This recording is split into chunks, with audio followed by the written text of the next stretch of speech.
Well, imagine being forced to take the day off of work to attend a political event without pay. That's exactly what employees of an Ohio coal mine are saying happened to them. Miners at Murray Energy say the CEO of their company left them no choice but to attend a Romney campaign event. Here's Romney thanking CEO Rob Moore for attending. I'll tell you, you got a great boss. He runs a great operation here. And he, Bob, where are you, Bob? There he is. Bob played me a tape of one of the ads that President Obama has out there, and I just scratched my head. He talks about how wonderful it is and how we're adding jobs in the coal industry and producing more coal. And I thought, you know, how in the world can you go out there and just tell people things that aren't true? This is a time for truth. If you don't believe in coal, if you don't believe in energy independence for America, then say it. Now, this is the same company that was found to have violated several safety requirements after 6 miners were killed when a coal mine collapsed back in 2007. It also turns out the company has donated more than $900,000 to Republican politicians. To talk more about this, I'm joined now by Sabrina Eaton, D.C. correspondent for The Plain Dealer. Welcome, Sabrina. So I understand that you were one of the first publications to cover this story. Can you tell us what you found out in covering it? Well, basically, some of the workers were not happy about having to go to that rally, and they weren't happy about their shift being canceled and being asked to attend. So they complained to a radio host in West Virginia who asked Rob Moore, who is the CFO of Murray Energy, about that on the air. And Moore said that nobody was forced to go, but yet it was mandatory. And I believe we do have a clip from that actual interview from Mr. Moore. If we could take a listen to that.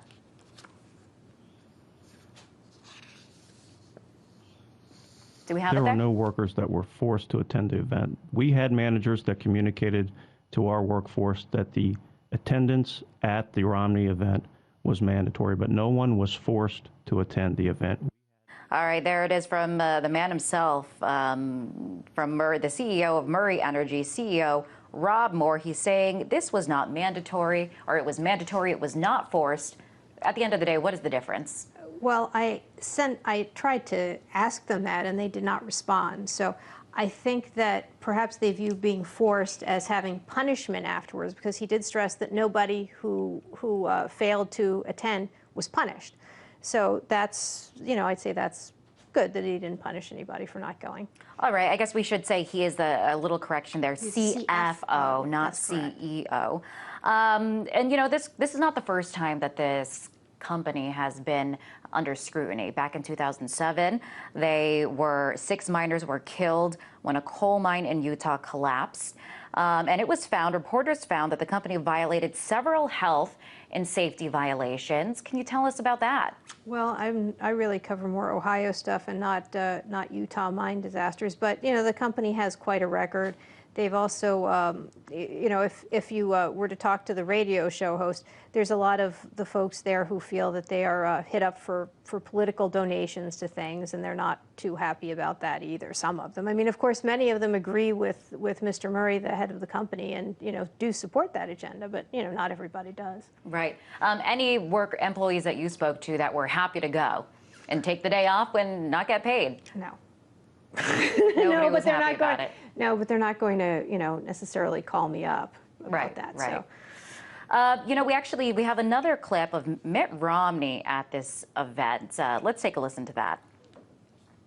The president is taking the work requirement out of welfare.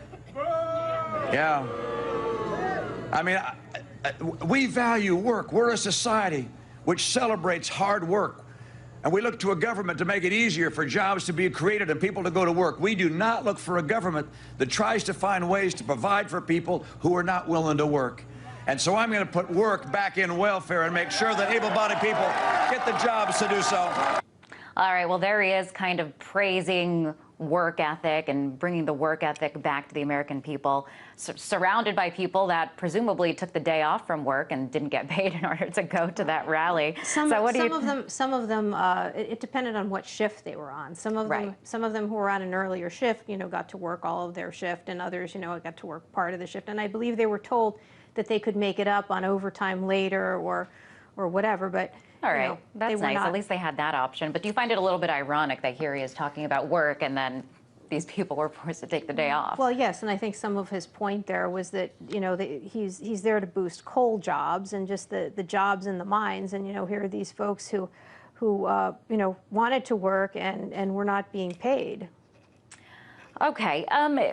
Can employers do this? I mean, is it legal? Are there any legal ramifications for doing this? Can you be forced to attend a political event? In a way, is it kind of pushing your political views upon your employees? I think that somebody is filing some sort of a complaint about it, asking for a look at it, but I don't know if it's legal or not. I mean, I suspect that the company would have looked into that prior to doing this. I don't believe that the workers at that facility there are union workers. I think that if they had a contract, that might not be allowed. But have issues like this, political issues, come up within that company before? Well, I think issues involving requesting donations from employees have come up. I was told by some employees there that that with their paychecks they receive some political, there's a lot of political material inserted with their paychecks, suggesting that they support particular causes and things. And this is a company that has also donated more than $900,000, I believe, to Republican campaigns. That's just in this election cycle, 2011, 2012. I'm sure if you were to add up for the prior election cycles, it would be significantly higher. I mean, that's just 2 years. And do you see a conflict of interest in that? Well, companies are allowed, they are allowed to donate to who they want. And, if Murray Energy and its employees support Republicans, that's their right to do so. It's their right to do so. The question is it their right to force their employees to do so? Well, I think that that's for others to decide. I'm not the judge of these things.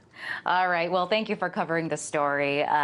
Very interesting. That was Sabrina Ian, D.C. correspondent for The Plain Dealer.